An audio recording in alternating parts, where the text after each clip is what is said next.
Hi folks, I'm Alan Watt and this is Cutting Through the Matrix on the 3rd of October 2012. For newcomers, I hope you look into cuttingthroughthematrix.com website and help yourself to the free audios that are there for download.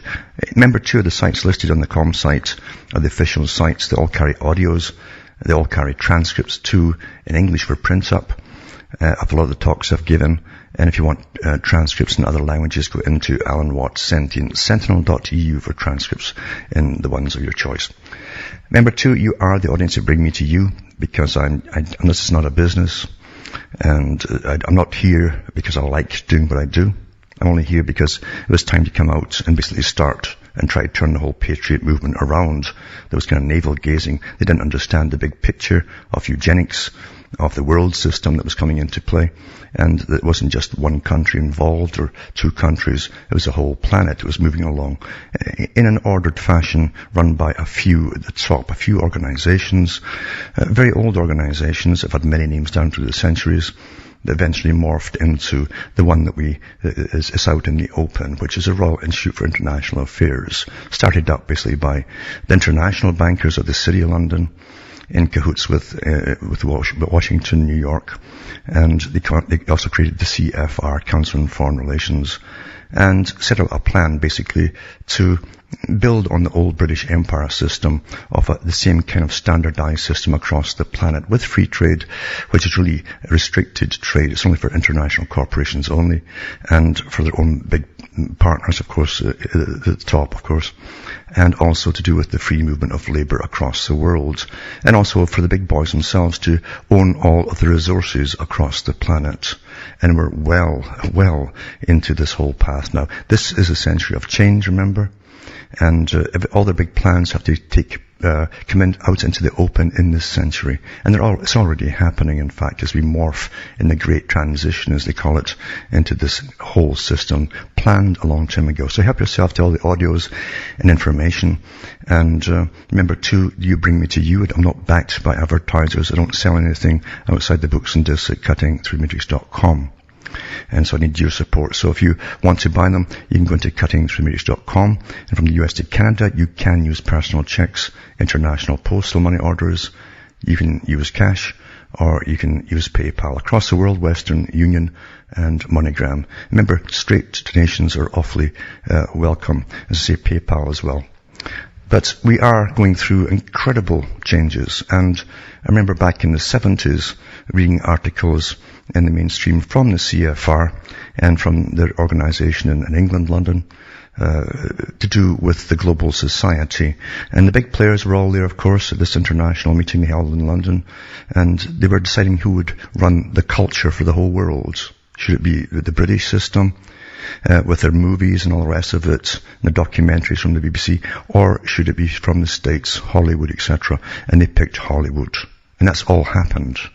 Because they had a whole series of events of cultural changes. They called them cultural revolutions to put through on the public generation by generation, until they had them pretty well dysfunctional and dependent completely upon the government for everything that they needed to exist and survive. That's all happened.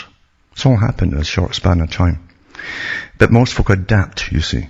They adapt, and they don't realize it's intergenerational changes. And as Darwin says, we're the most adaptable species on the planet. Literally, those who understand the sciences of the human sociology, the psychology, your neuroscience, behaviorists, they can make you do anything, and you're the last one to figure out that the ideas you have are not yours at all. Back with more after this.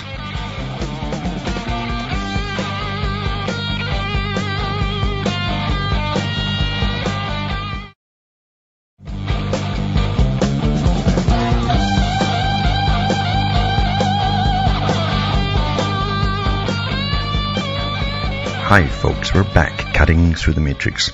I'm talking about the system that you take for granted because you're born into it and it already exists, so it must be quite normal. That's how you accept things.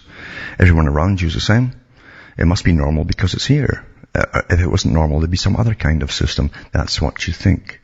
And you find too that ancients talked about this too, ancient philosophers in Greece and other places too, down through the centuries, right up to the 20th, 21st century. They still talk about it too, how they can bring up whole groups of people with a fake reality if they have them in the right settings and secluded from other people. And Russell talked about it too. He says we can bring up children completely separate from the rest and tell them that snow is black. And wherever they go from there on and meet the other people outside, they'll always say that snow is black. And they'll always argue about it because they'll never accept it's white. Normal is whatever everyone else around you accepts as being the truth or fact or self-evident. So we're taught from birth, really, to be indoctrinated by the system that's already in abundance all around you. And it's a total system, a completely total system. Personally, I don't think feudalism ever deserted the planet, even though they had all this talk about democracy and the fading away of feudalism and royalty, nobility, etc. I don't think that ever really occurred. I think the nobility were far too wise, and I think they gave us democracy basically to help further their own agenda, in fact, because they created all the different avant-garde groups that would destroy the old cultures amongst the general population. It's been awfully effective. And then government steps in with more agencies to take control of the fallout. That's happened everywhere. But I think so, too, that it stops them having revolutions and rebellions every so often, because you vote the new guy in, hoping that it's going to be better than the last one. In actual fact, you're voting the last guy out, you see. That's what a democracy is based on, voting the present people out and hoping for something better. You live in hope, you see. And the ones at the top had massive think tanks, worldwide think tanks on the go for over a century, well over a century, to do with the cultural changes they wanted to bring about. And they went really, you can't say overboard. There's no overboard today. Everything goes. And in the 30s, they actually came out with a lot of this stuff, the 1930s, how they could radically alter cultures to break the old system that kept the people together, made them unite at times to fight enemies, common enemies, including their own nobility at times. And that had to be destroyed. And so the end of the family unit was essential. The family also includes extended family, and when you get an extended family, you get a small tribe. So one person's in trouble, you all stand up for them, and that's how it used to be, you see. H.G. Wells talked about destroying this and why they had to do it. And he said eventually, when we've destroyed all of that, then each individual will be contacted directly by government instantaneously, and there'll be nobody around to stand in the way between the government and the person. I would call them the victim. That's happened. Here we are. So eugenics is a big part of it, because they talked about this even in Plato's day, about why people knew certain things or could grasp certain things like geometry faster than other ones, and had all the different theories about it. Today they simply call it eugenics. And superior people, the Superman, and all of that kind of stuff that was awfully popular in the 20th century to the present. But now, of course, they call it bioethics because eugenics got a bad name, a bad rap after Hitler came along, you see. And he started killing off what he claimed was the unfit, those who couldn't contribute to society and would pass their bad genes on down through generations for future problems. The same thing still happens today. The Bertrand Russell, who was also employed by MI5, MI6, he was involved in top international groups that only got orders from presidents and prime ministers at the time to set up a new post-World War II culture for the West. And he was into all of this kind of stuff. He even had experimental schools on the go in the 20s and 30s. By special charter, he could experiment with children right down to pre-pubertal sex to see if they could make the sexual aspect of things hyperactive, hyperneurotic, you might say. And so that people would never be content with one person, which would mean they'd never mate for life with one person. That would end the family unit. And he also said too that the state would bring up give the morals to the children through scientific indoctrination. While with scientific indoctrination, the parents would simply be the economic providers for the child. That's happened today too. That's all happened. And when these guys say things, it's not because they're just talking off the top of their head with wish lists and things or dreams. They're talking about things they're already involved in which were underway then, and then now they're established. All these agencies are established today to deal with culture and what kind of culture you'd have. But he also talked about the fact that techniques would be evolved. They're already working on them back in the 30s, 40s, and 50s. To do with indoctrinations, continuous life education. That was a camouflage term they used. What they meant by that was you'd be upgraded all your life by the media. First through radio, then television came in big time, and they would use that in fiction, lots of fiction and dramas, to alter your opinions about things and upgrade you into the new system step by step by step. That's all happened too. Monkey see, monkey do. And what he also touched on was the fact that the people, the great mass of people, you always find this with these people who are awfully elitist, the great mass of people to them is seen as that. They don't see individuals in the people, the working classes and so on. They see a mass of people, and they're always distrustful of them. They don't believe they could possibly be moral in any natural way at all. Moral to them means to obey the leaders at the top, implicitly, instantaneously. That's what they mean by morality. And they would give them new kinds of morals, etc., to destroy their whole system, and then to have government agencies come in, step in, and even grab their children, etc., if they weren't indoctrinating them properly or contaminating them with old-fashioned ideas. And he talked about all of this stuff. Strange enough, it was exactly the same as the communist system too. They talked about the same thing, and it's the far left today. They still talk about the same stuff, and it's all financed by the ones at the top, the international moneylenders themselves. They started up the Royal Institute for International Affairs and the Royal Society. But he said it would be absolutely impossible for government, he says, for government to bypass these techniques, not use them on the future generations, to do with creating the types of general populations which would obey implicitly, as I say, without question. He said it would be impossible for governments to bypass the temptation to use them. Here's an article here. It says that the new eugenics, engineering moral enhancement by embryo screening and selective abortion. And it says, recently Oxford philosophy professor Julian Savulescu, I've mentioned him before, moved his campaign for moral enhancement out of the ivory tower and into the mainstream. This month's Reader's Digest is carrying his article called It's Our Duty to Have Designer Babies, in which he promotes the idea that people have a moral obligation to select ethically better children. By select, he means to screen embryos genetically to determine which will have superior moral traits. Now, everyone hears these things and reads these things, and they don't think. I'm sorry that people don't think about the wording of things. They all think they know what things mean, but it's in a very vague way. When you come down and ask them, what does morality mean to you? What does it mean? Does it mean getting on with your neighbors, not killing them? What does it mean? And superior moral traits, you see. Now, morality is simply plastic. Morality itself is plastic. And it can be bent in any shape they want to, the top. They give you different moralities down through the ages, you see.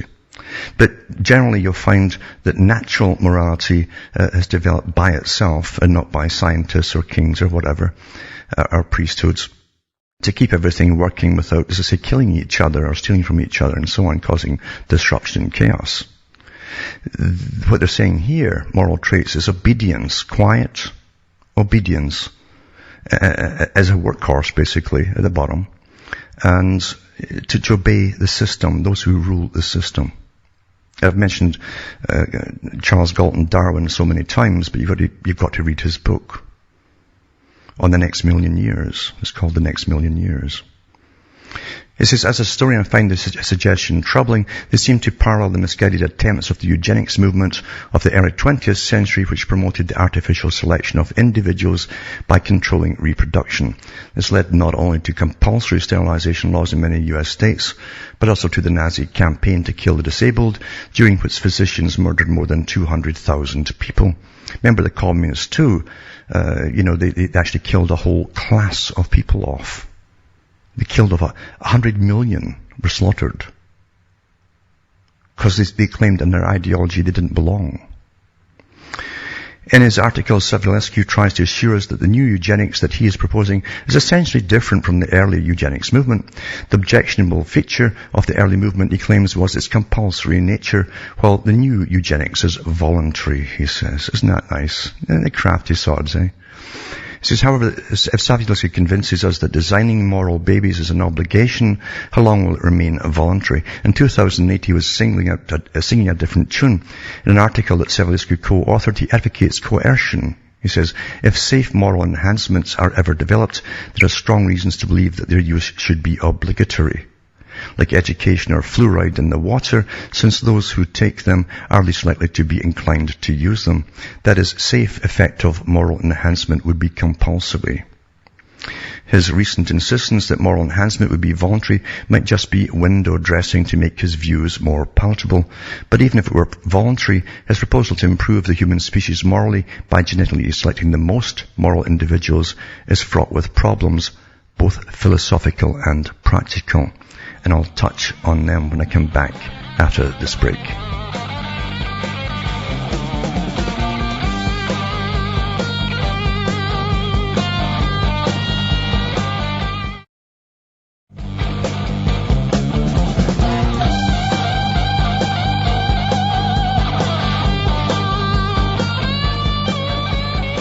Hi folks, I'm back cutting through the matrix, going through eugenics and a later article here, a recent article about the same old deal of altering human behavior through manipulating their genes.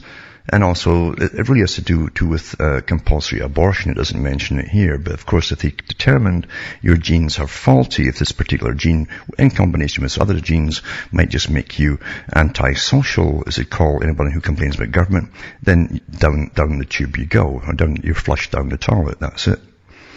Anyway, it says the science on which it rests is shaky. Savulescu, which is a Savile, basically, claims that because of advances in genetics, we now know that most psychological characteristics are significantly determined by certain genes. You see? This is what they claim. This claim is not scientifically proven. The early eugenics movement also claimed scientific status for overblown claims about hereditary, and most scientists now see it as pseudo-scientific. I don't think they do when you hear them talking privately. They just don't want to say it in public because they still believe that.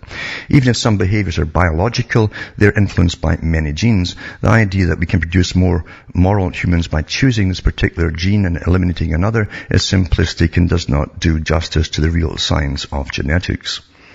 If humans are largely marionettes of our DNA without any real moral choices, as Savulescu implies, then it's hard to know why he thinks we have any real moral duties or obligations at all. So this is the latest theory that really every thought that you have, every behavior that you have is just the end result of all your genes and your DNA competing with each other for supremacy. That's what totality was called you. I'm not kidding, that's what they believe. If morality is merely the product of random mutations occurring over eons of evolutionary time, then morality is subjective and changes over time.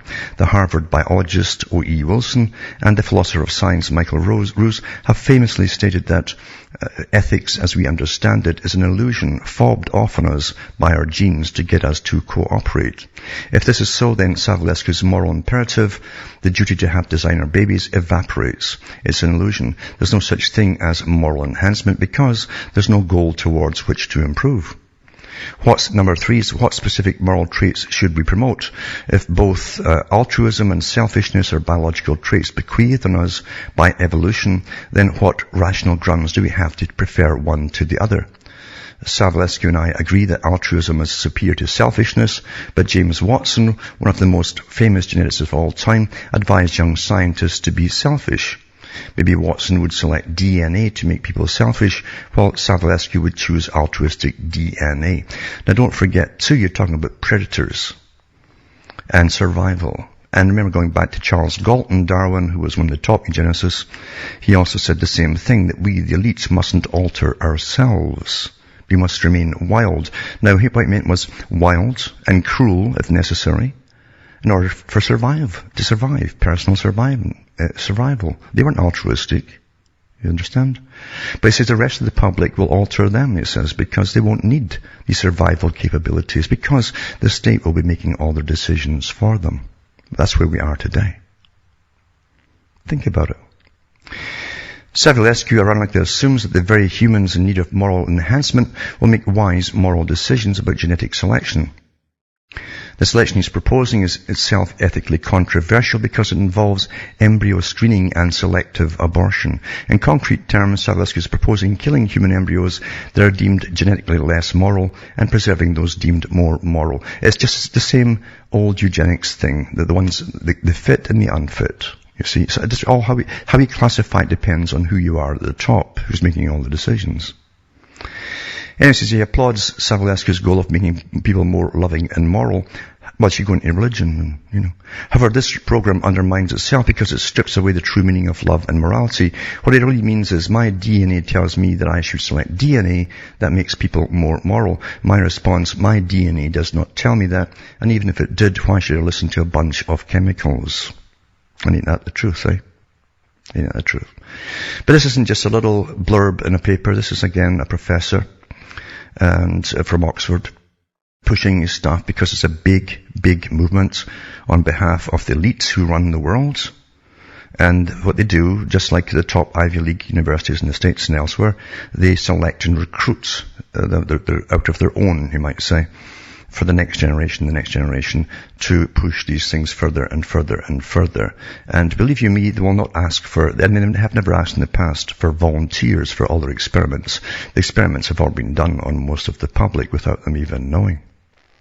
And that is a fact.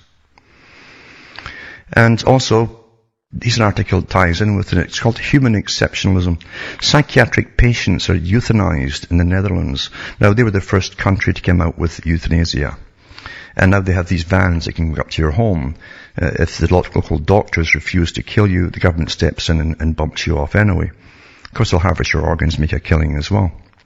But it says Santorium got into trouble a few months ago for making some pointed criticism of euthanasia in the Netherlands. As the author pointed out at the time, his details were somewhat off, but the substance of his critique was spot on. Simply stated, euthanasia has taken Dutch medical ethics off a vertical moral cliff, to the point that psychiatric patients are sometimes terminated by their doctors or psychiatrists. Now that's exactly what they claim the Nazis did. Exactly the unfit they went for. Psychiatric patients and so on. Latest example, it says, according to Dutch media, 13 psychiatric patients were assisted in suicide last year from the Dutch news story.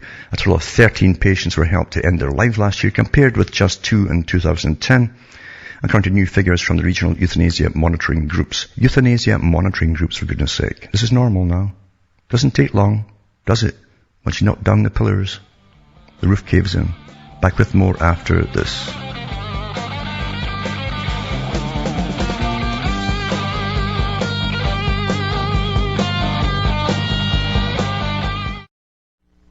You're listening to the Republic Broadcasting Network, because you can handle the truth.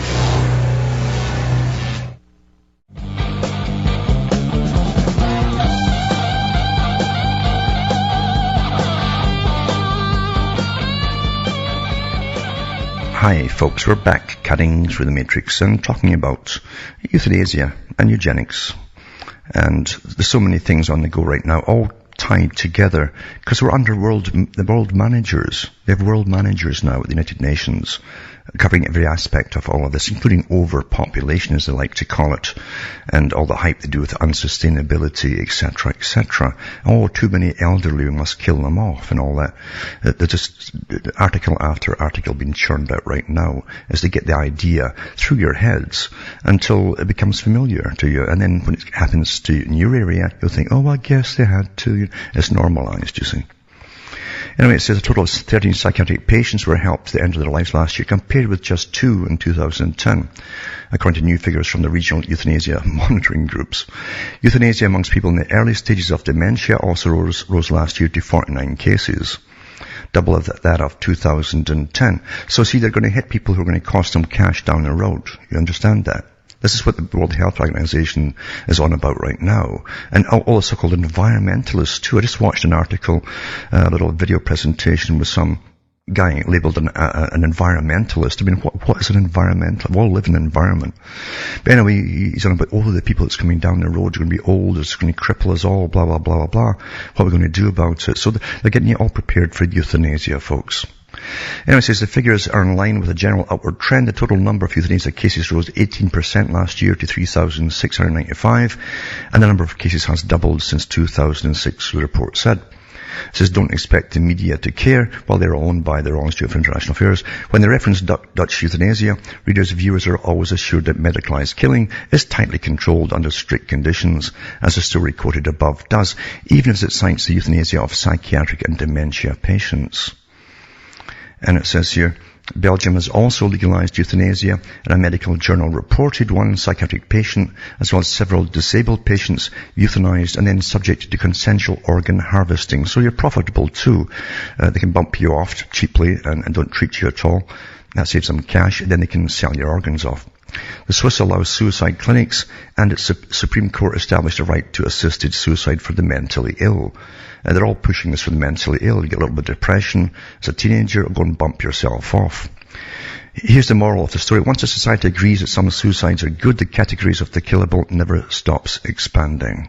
And that's what's happened in previous times that were called nasty and evil.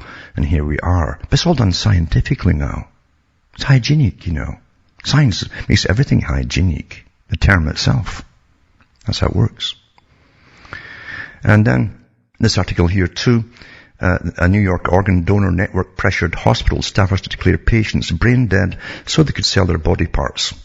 And even hired coaches to train staffers how to be more persuasive. A bombshell lawsuit charged yesterday. I've mentioned this one before, and other ones like it, because Canada does the same thing. We have teams they fly in to try and convince grieving relatives right at the vulnerable time how they're going to save this little picture of this person here, which has nothing to do with the real person the organs are going to go to, that kind of stuff.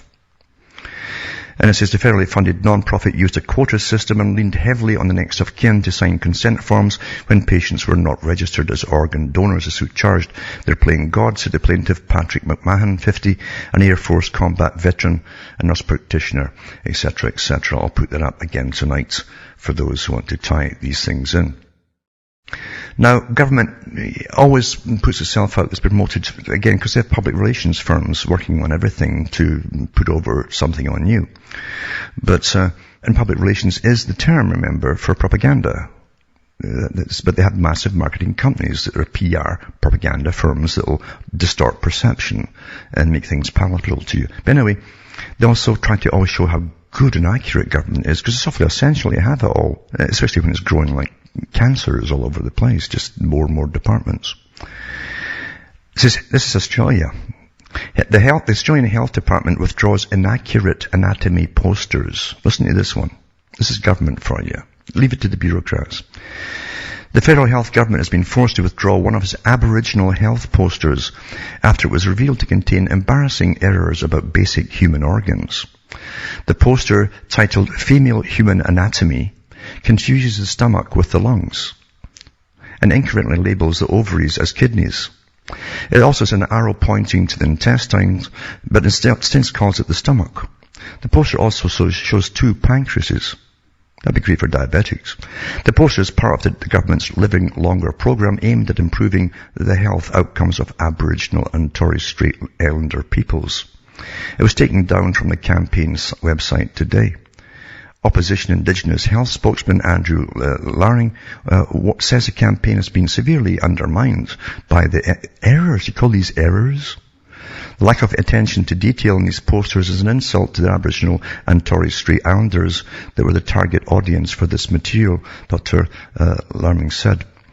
And it says, an Indigenous Health Minister, Warren Snowden, needs to immediately recall these inaccurate posters and correct them. Snowden's office says the Department of Health and Aging is currently in the process of recalling the inaccurate posters. It's unacceptable and shouldn't have gone out. I've asked for all affected posters to be recalled immediately, Mr. Snowden said in a statement. So, you can't, this is what government does if you leave it to them. They can't even get the anatomy correct. They screw up everything. to be honest with you, even the simplest things. Mind you, with unlimited budgets, it's no problem. We don't notice at the bottom because they don't hand us our tab every week saying, you now owe so many millions because of all the money we borrowed from the bankers. You know, that's how things really work. And you understand too that you are in a century of change. The bank crashes were simply part of a strategy to get us into austerity.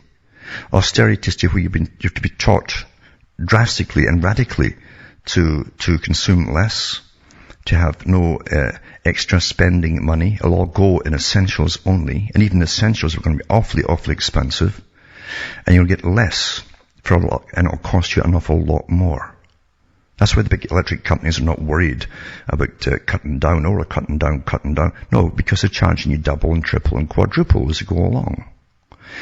And it says George Osborne's CO2 tax, because when he tax you for the air they breathe out, you see, CO2, will double UK electricity bills. There's a nasty shock in store for the British householder when a new carbon tax comes into force. It's fast approaching, it says, if not largely unnoticed, is yet another massive shock the government has in store for us with its weirdly distorted energy policy. Surprising to see what an abnormally high proportion of the electricity needed to keep our lights on has lately been coming from coal-fired power stations, which we want to close down. Last Wednesday evening, for instance, this was over 50%, with only 1.3% coming from wind power. Wind power is a joke. Yet by next March, we'll learn 5 of our largest coal-fired plants, capable of supplying a fifth of our average power needs, are to be shut down much earlier than expected under the European Union, this megalithic Soviet Union Parliament, the Anti-Pollution Directive. One reason why these plants are being hammered through their remaining quota of hours allowed by the EU is that a new UK tax comes into force next April, which aims to make fossil fuel power significantly more expensive. In 2010, George Osborne announced his intention to impose from April 2013 a carbon floor price of £16 on every tonne of CO2 emitted by British industry, rising to £30 a tonne by 2020, by £70 a tonne by 2030. This is an explicit purpose of the tax is to make the cost of electricity from fossil fuels so uncompetitive compared with renewables, whatever that is, that it will, in the Treasury's words, drive 30 to 40 billion pounds worth of investment into low carbon research or sources such as wind and nuclear. On paper, the effect of Osborne's new tax on electric bills looks devastating. Then they give the latest Department of Energy's climate change figures. It says the power plants burned 40 million tons of coal in 2011, emitting 116 million tons of CO2. This is all abstract, just guessing. They also generate 175,000 gigawatt hours from gas, at just over half a ton of CO2 per gigawatt. At £16 a tonne, the CO2 would cost £3.5 billion on top of our total current wholesale electricity cost of some £19 billion. Thus, the new impost would represent nearly 20% added to our electric bills next year and almost double them by 2030. Canada's gone in the same direction, by the way. So anyway, you're getting hammered, and eventually it's going to go up and up and up, and everything's passed on to you. Remember, everything's passed on to you eventually, and all the things transported to the burns fuel, etc., carbon taxes, all the prices for everything go up. And this is the world they've planned for you all. Post-industrial, you're post-consumer, and you're into authoritarianism. You're under authoritarian systems now, where they just decree something at the top, and no matter what havoc it creates, is simply shoved on you instantaneously, and then the big boys come up and hammer you if you won't comply.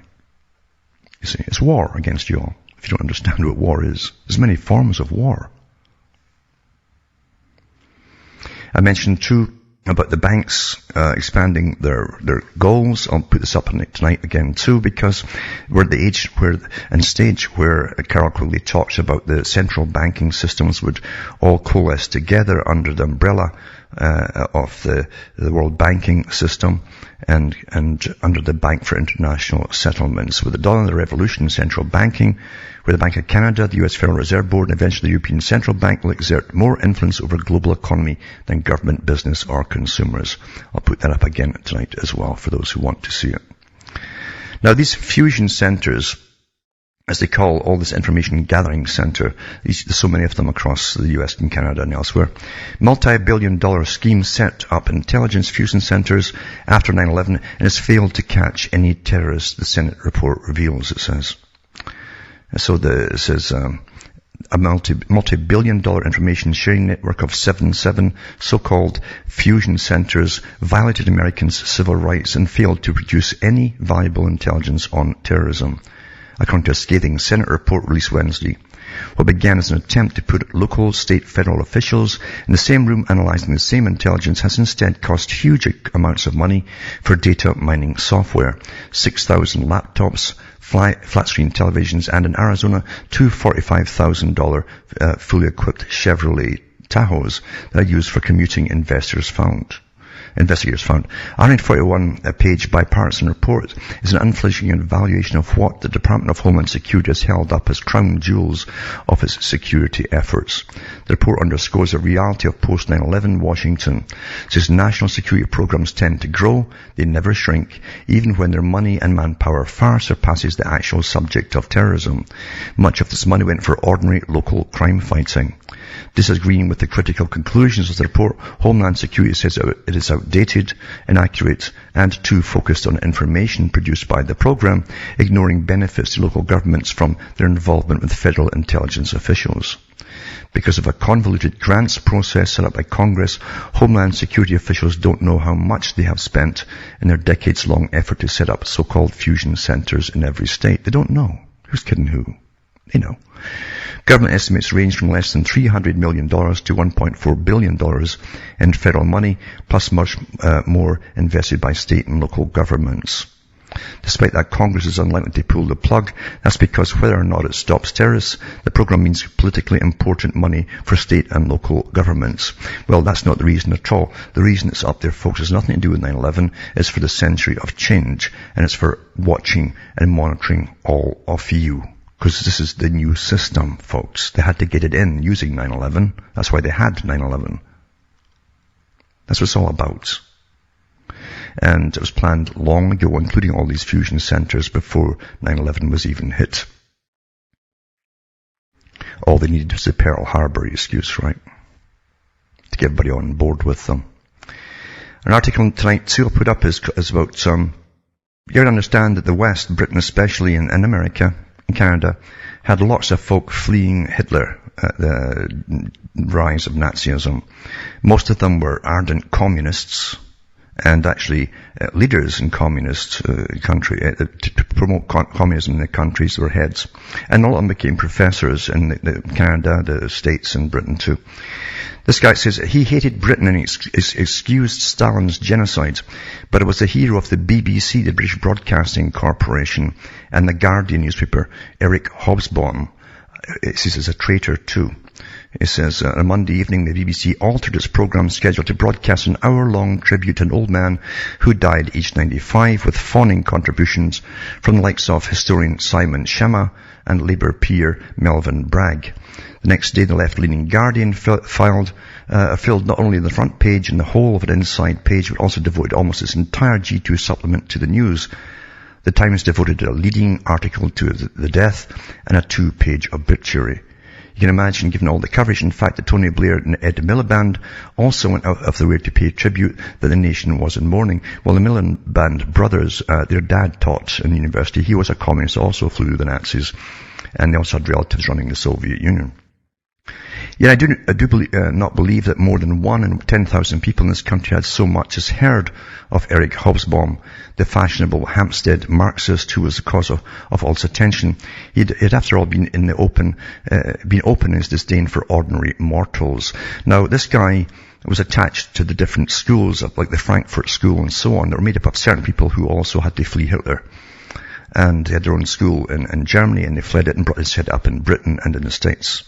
And they all deem themselves high intellectuals And they were teaching a form of Marxism too, where they believed that the ordinary peasant, you see, was just always going to be a dumb, stupid peasant, and that they themselves should run the world, just like the elite are doing today. Same thing. Awfully snobbish they were. Hobsbawm came to Britain as a refugee from Hitler's Europe before the war, but as he said himself, he wished only to mix with intellectuals. I refused all contact with the suburban petite bourgeoisie, which I naturally regarded with contempt, he says. If the name Hobsbawm rings a bell at all, people might recollect it was also the name of Julia Hobsbawm, a public relations propaganda expert who, in collaboration with the future Mr. Gordon Brown, was one of the spin doctors who sold New Labour to the country.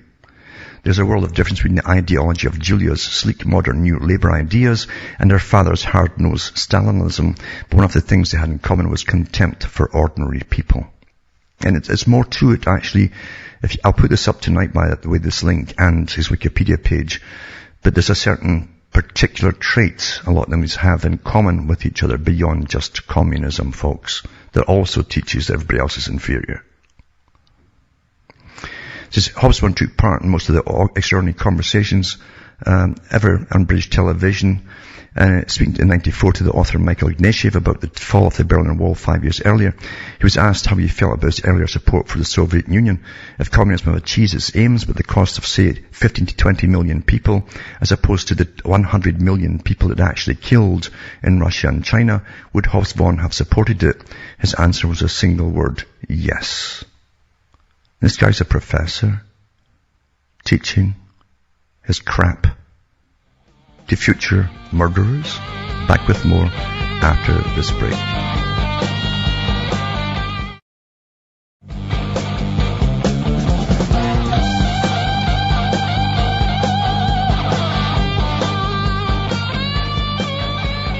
Hi folks, I'm back. We're cutting through the matrix, and we'll see if Aaron from Nevada is still hanging on there. Are you there, Aaron?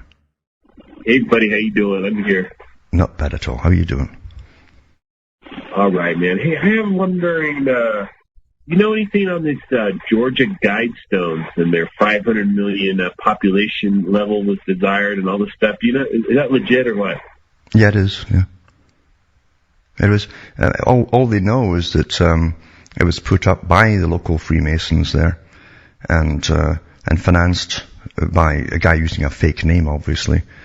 But it was put up by Freemasons, and it's definitely in tune with the whole UN population reduction agenda, the elitist agenda of killing off the unfit and just leaving the proper kind of folk alive to go into the new age. Yeah. Okay. And secondly, I heard you mention before you don't have like ex-CIA agents on your show, etc. Could you please tell me what reference that might be to? That I don't have them on? Well, I don't have them on. I've mentioned it many times because I don't believe you can have ex-CIA on. If you belong to an intelligence service, and this is under all NATO countries, US, Canada, Britain, elsewhere, you sign an Official Secrets Act. And that Official Secrets Act generally says that you can't speak about anything that you were involved in for a minimum of 30 years after retirement. And it gives you all the different penalties if you do. They actually enforce this, naturally. So you're sworn. I was listening to this other show, and they always have like an ex-CIA present CFR member on there, and seems to be quite popular. But can you trust what they say? Well, I had to be awfully suspicious of what they say. Are their intentions of what they're saying, or are they ex at all? Are they still in the same business? Don't forget that the Patriot Radio had Bo Greitz out for a long time. He had his own show for years. And he said himself on his show that he left the Special Forces and the Pentagon with hip pocket orders, he says. And he was on for years on the radio. And when 9/11 happened, it was on television. They showed it in Canada. He was going up the congressional steps. He was stopped by a reporter who asked him, who are you going to see? I'm going to see the congressman, he says, and tell him, he says, it's these crazy right-wing patriots that are behind the 9/11 takedown. That's what he said. He says the crazies who see black helicopters and run around in camel. Yeah, that's what he said. Have you ever been a Freemason yourself? No.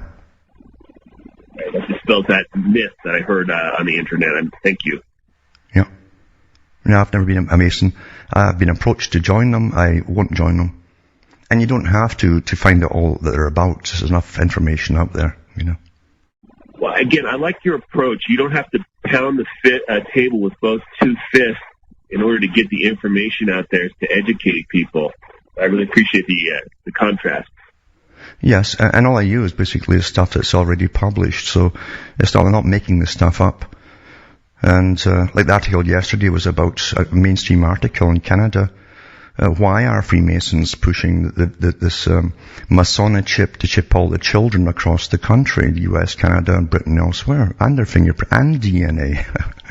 What's that got to do with a little band of merry men who want self-improvement? Why are they doing this? But they're certainly doing things like this, of course. But they do run local governments and so on, and they're sworn to secrecy, and they help each other up the ladder. And they're awfully good, if you're a Mason, they're awfully good to be in business with, because they'll make sure all the business comes to you and not the guy next door who's not a Mason. They actually say that themselves. It's a gang, if you like, you know. But thanks for calling. From Hamish myself from Ontario, Canada. It's good night to me. Your God or your gods go with you.